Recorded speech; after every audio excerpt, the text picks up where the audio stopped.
राजभर समाज का सर्वाधिक नुकसान, राजभर समाज के आरक्षण का सर्वाधिक नुकसान और राजभर जो उजारे जा रहे हैं, राजभर जो पीटे जा रहे हैं, ये पीटने वाले कौन लोग हैं जिसके साथ ओम प्रकाश राजभर की गलबहियां है। इसलिए राजभर समाज को बहुत आगे अब तक हम लोग लेकर चले गए होते, लेकिन जब से ओम प्रकाश राजभर आए और राजभरों को सपना दिखाकर उनको भीड़ बनाया कि तुम्हें राजा बना रहा हूं, राजा बना, और भीड़ को सीधे सौदे में बदल करके अपने बेटों के साथ पुस्तक का इंतजाम कर लिया। नमस्कार, आप देख रहे हैं काशी उजाला न्यूज। आज समाजवादी पार्टी के सांसद रमाशंकर राजभर जी हमारे साथ प्रथम बार काशी में आगमन हुआ है और हम जानेंगे कि जिस तरह से राजभर समाज का जो आरक्षण की जो लड़ाई है, बहुत दिनों से मांग उठती रही है कि एसटी आरक्षण राजभरों को अगर मिल जाए तो उनकी शिक्षा और दीक्षा आईएएस पीसीएस उनको रास्ता खुल जाएगा। तो इस बात को लेकर के क्या कहना चाहेंगे सर? देखिए, राजभर आरक्षण मिलने में मैं किसी का दोष नहीं मानता, मैं तो राजभर समाज का दोष मानता हूं। हम लोगों ने राजभर आरक्षण की जो लड़ाई दिल्ली तक पहुंचाए थे,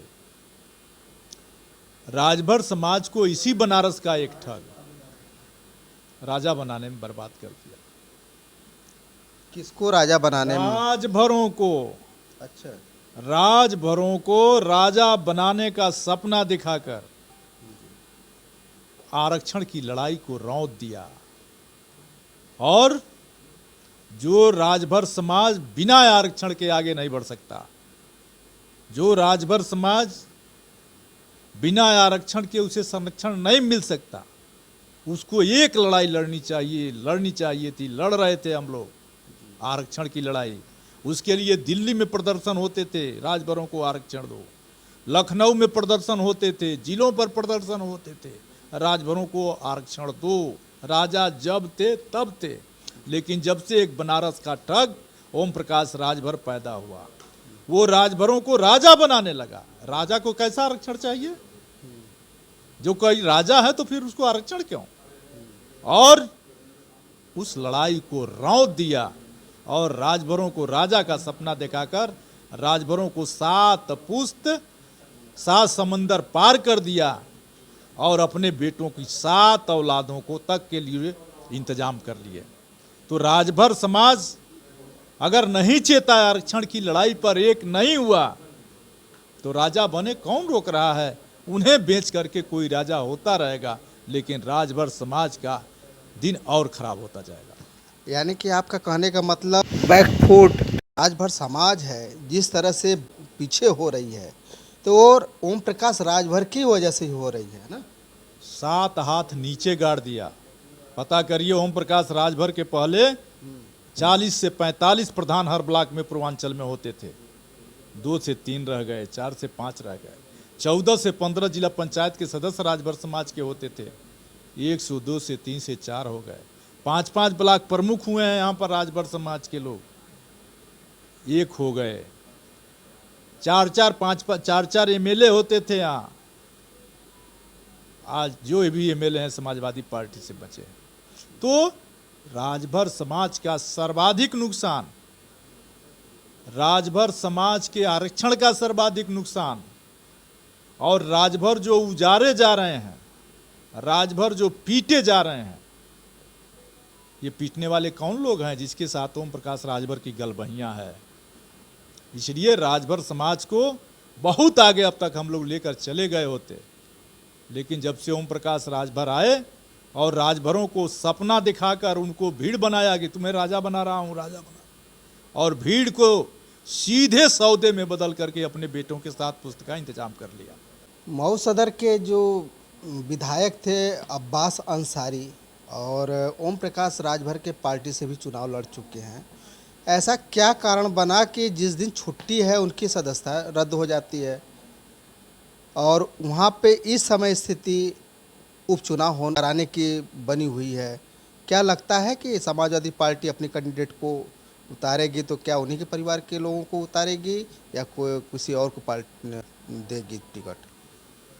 ओम प्रकाश राजभर अगर समाजवादी पार्टी के समर्थित उम्मीदवार नहीं होते तो उनकी जमानत जब्त हो जाती।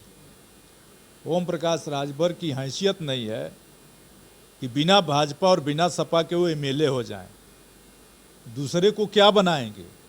जहाँ तक अब्बास अंसारी जी का मामला है वो न्यायालय के निर्णय पर हुआ है और न्यायालय आजकल कैसे चल रहे हैं इसको आप देख सकते हैं। एक्सप्रेसवे पर जो हुआ, जिसने वीडियो वायरल किया वह जेल चला गया। कोई अखबार का भाई इनका कुकर्म उजागर कर दे वो जेल चला जाएगा, कुकर्मी पाक साफ रहेगा।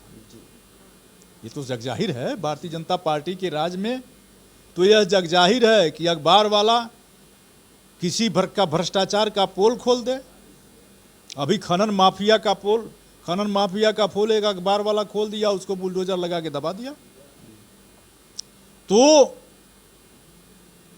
भारतीय जनता पार्टी अब सामंतवाद की ओर बढ़ रही है और सामंतवाद संविधान को रौंद करके अपनी तानाशाही चलाता है। तो आज भारतीय जनता पार्टी की तानाशाही है। और फिर भी अगर मामला न्यायालय ने किया है तो अभी ऊपरी न्यायालय है, मामला वो ऊपरी अदालतों में जाएगा। ऊपरी अदालतों में जाएगा, जब आएगा जो निश्चित जब चुनाव की आई तो हमारे नेता माननीय अखिलेश यादव जी निर्णय करेंगे।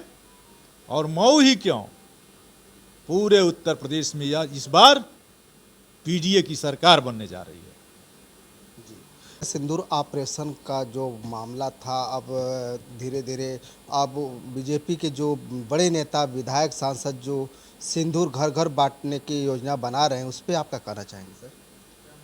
भारतीय जनता पार्टी के लोगों को सलाह दूंगा कि अपने पत्नियों को सिंदूर ले जाके दे दें, दूसरे के पत्नियों को सिंदूर देने जाएं तो बड़ी मार खाएंगे। बहुत अच्छा लगा सर आपसे बात करके। अगर आपको ये वीडियो अच्छा लगता है तो ज़्यादा से ज़्यादा शेयर कीजिए, सब्सक्राइब कीजिए। फिर मिलते हैं नए वीडियो के साथ, तब तक के लिए नमस्कार।